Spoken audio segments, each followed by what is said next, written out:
चंद्रिका से मोहित होकर के सभी एक दूसरे से वार्तालाप कर रहे हैं और भगवान धीरे धीरे लेकर के रुक्मिणी जी को रथ के पास आए। और रथ के पास जब चले प्रभु, तो सैनिक लोग कहते जरा इनकी चाल तो देखो, कैसे त्रिभंग चाल में चल रहे हैं प्रभु। रथ में रुक्मिणी जी को विराजित किया और रथ में विराजित करके जब प्रभु ने रथ को हाँका तो एक सैनिक कहते हैं इन घोड़ों को तो देखो, कैसे उच्च श्रेवा जैसे उत्तम कोटि के घोड़े समझ में आते हैं। और वायु के वेग से जब घोड़ों को चलाया, रथ हाँका प्रभु ने, तो सभी सैनिक एक दूसरे की ओर देखकर कहते वाह, ऐसे पवन की गति से चलने वाले तो घोड़े रथ में जुते हम पहली बार देखे। सभी मंत्रमुग्ध हो गए। और जब वहां से प्रभु आंखों से ओझल हो गए, तब सभी एक दूसरे की ओर देख रहे थे। तो एक ने कहा कि अरे तुम देखते ही रह जाओगे, यह पता करो कि रुक्मिणी बिटिया कहाँ है, वह क्यों नहीं नजर आ रही।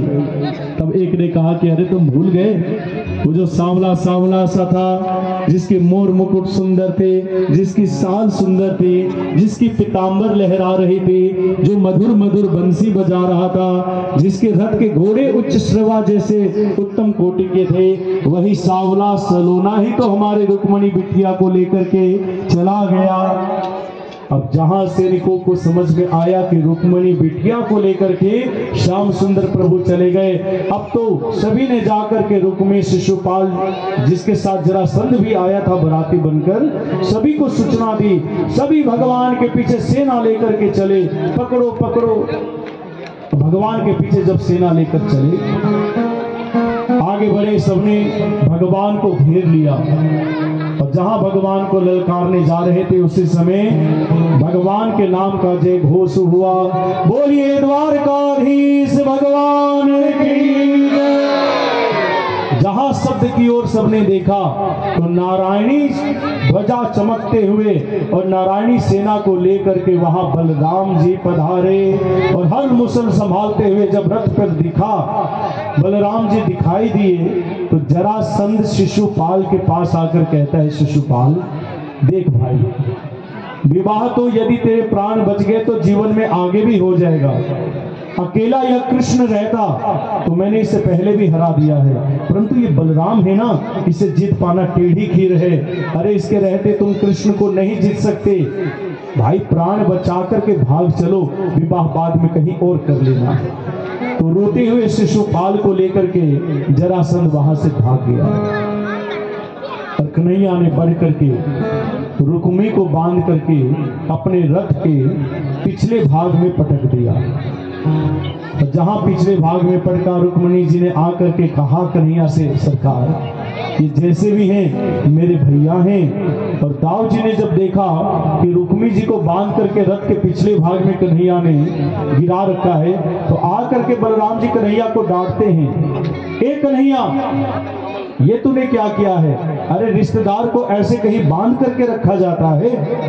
असाध्विधम त्वया कृष्णा कृतम मज्जोगुप्सितम वपनम शमशुकेशानां वीरूप्यम सुहृदयो वदः। अरे जैसा भी हो, तुम्हारा सारा है, हमारा रिश्तेदार है, और रिश्तेदारों के साथ ऐसा व्यवहार नहीं करते, तुरंत बोलो। बलदाव जी के कहने पर बंधन मुक्त किए। भीष्मक जी भी वहां पधारे। देवर्षि नारद जी का पदार्पण हुआ और देवर्षि नारद जी ने वहां घोषणा की कि अरे रुक्मी, ये जो द्वारकाधीश है ना, ये साक्षात प्रभु नारायण हैं, और ये जो रुक्मिणी जी हैं ये साक्षात महालक्ष्मी हैं। और लक्ष्मी जी का वर्ण सदैव ही नारायण जी के साथ ही होना चाहिए। भीष्मक जी भी कहते हैं कि रुक्मी, ये तो मेरे मन की भी अभिलाषा थी कि वसुदेव के पुत्र कृष्ण से ही मैं अपनी पुत्री का विवाह करूं। तो इस प्रकार से समझा बुझाकर समझौता हुआ और रुक्मिणी जी को लेकर के पुनः विदर्भ देश भीष्मक जी वापिस आए। तो पहले प्रभु ने रुक्मिणी जी का हरण करके राक्षस विधि से विवाह किया था। लेकिन अब हुआ कि भाई पूर्ण विधि विधान से विवाह संपन्न होना चाहिए, तो भगवान अब बारात लेकर आएंगे। इसलिए सुंदर मुहूर्त में पीली चिट्ठी लिख करके ब्राह्मणों के द्वारा पूजित करके गणेश जी का ध्यान करके पीली चिट्ठी द्वारका भिजवाई भीष्मक महाराज जी ने। भगवान इस लगन में शुभ मुहूर्त में आप बारात लेकर आइए और रुक्मी को पत्नी स्वरूप में प्राणी ग्रहण संस्कार के द्वारा स्वीकार करें। अब तो जहां द्वारका में खबर लगी कि पीली चिट्ठी आई है विदर्भ देश से और भगवान बारात लेकर के रुक्मिणी जी से विवाह करने जाएंगे, सभी द्वारकावासी अति प्रसन्न हो गए। सभी को पूछा गया कि भाई बारात में कौन कौन चलेगा। जहां पता चला कि भगवान का बारात जाने वाला है, सभी बारात में जाने के लिए तैयार हो गए। यहां से कौन कौन चलेगा भगवान के बारात में बताओ? सभी चलेंगे, लेकिन जो बारात में जाता है उसे ठुमक ठुमक करके नाचना होता है। तो कुछ बाराती बन जाते हैं और कुछ घराती बन जाते हैं। तो माता रुक्मिणी के यहाँ पर जो माताएं हैं, जो भक्तजन हैं, वह स्वागत करेंगे बारातियों का। तो जो बाराती हैं वो कन्हैया के साथ बारात में बड़े धूमधाम से नाचते हुए चलेंगे।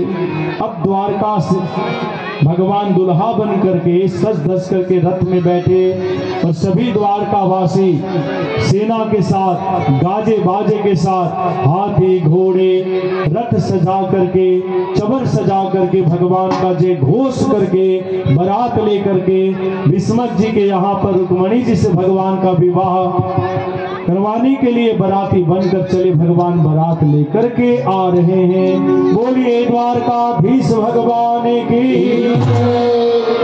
हम सभी इस रुक्मिणी महामहोर सांवरे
आप सभी भक्तों में श्री कमल तिवारी जी, राजेश सिंह जी, धर्मेंद्र सिंह जी, संजय बाबा जी, महेंद्र सिंह जी, शिव नारायण शुक्ला जी, छग्गू सिंह जी, आप सभी भक्त यहाँ आकर के भगवत प्रसाद रूप में आशीष प्राप्त करें।